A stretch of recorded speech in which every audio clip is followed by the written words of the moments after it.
Assalamualaikum warahmatullahi wabarakatuh. Salam Pramuka. Selamat sore kakak-kakak peserta Bina Gelar Ajar Wakti Daerah Jawa Timur tahun 2020 dimanapun kakak-kakak berada. Menindaklanjuti materi fundamental tentang gerakan pramuka, saya akan menjelaskan tentang metode kepramukaan. Metode kepramukaan adalah prosedur dan cara mengimplementasikan prinsip dasar kepramukaan dalam gugus depan. Yang pertama yang perlu kita perhatikan adalah ketika kita memberikan materi kepada peserta didik, kita harus menerapkan sistem satuan terpisah. Itu yang paling utama. Ketika kita melatih di gugus depan, berlatih di gugus depan, maka satuan terpisah harus kita perhatikan. Sistem berkelompok, beregu, dalam hal ini putri harus menjadi satu dengan anggota regu putri atau pasukan putri. Begitu juga dengan sebaliknya, regu atau pasukan putra menjadi satu dengan anggota penggalang putra. Selain satuan terpisah dan sistem berkelompok, kita juga harus membiasakan anak-anak untuk melakukan latihan di luar kelas. Artinya, kita biasakan mereka untuk berlatih di alam terbuka. Misalnya di halaman sekolah, atau mungkin kita ajak ke suatu taman, atau mungkin di satu tanah lapang, sehingga mereka bisa melakukan praktek dengan sangat leluasa. Mereka juga bisa berbaur dengan alam. Mereka bisa bekerja sama lebih baik jika dilakukan di luar lingkungan, di luar kelas.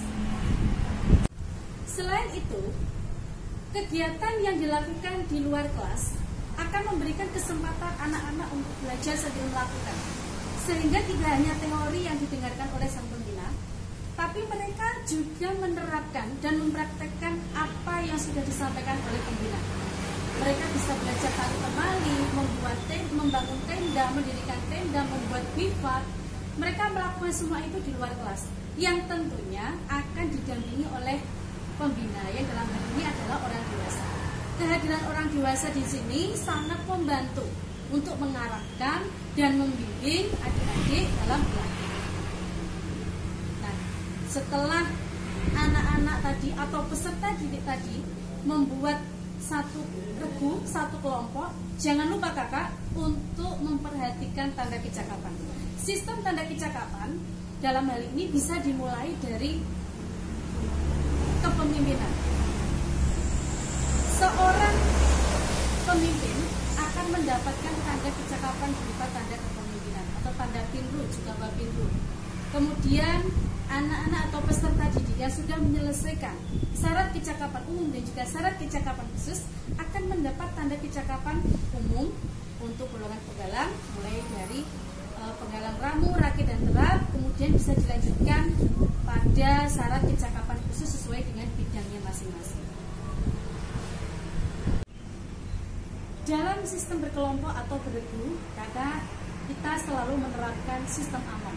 Artinya seperti yang sudah dijelaskan oleh Ki Hajar Dewantara, yaitu 1. Ing ngarsa sing tulodo, ing madya mangun karsa tuturi handayani.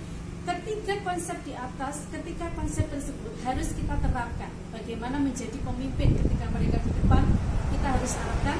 Bagaimana ketika peserta itu menjadi anggota ketika di tengah, bagaimana membangun komitmen, membangun sebuah kepercayaan antara teman-temannya. Yang di belakang juga begitu.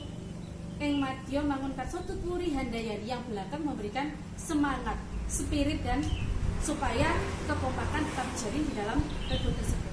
Tak lupa kakak, satu yang juga kita terapkan, tidak hanya kita bacakan, tidak hanya kita tuliskan, tapi juga kita harus terapkan adalah pengamalan kode kehormatan kepramukaan.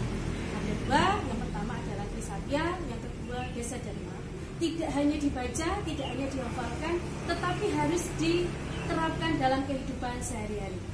Demikianlah penjelasan tentang metode kepramukaan. Semoga penjelasan saya bisa memberikan inspirasi dan manfaat bagi kita semuanya. Terima kasih. Saya akhiri. Wassalamualaikum warahmatullahi wabarakatuh. Salam pramuka.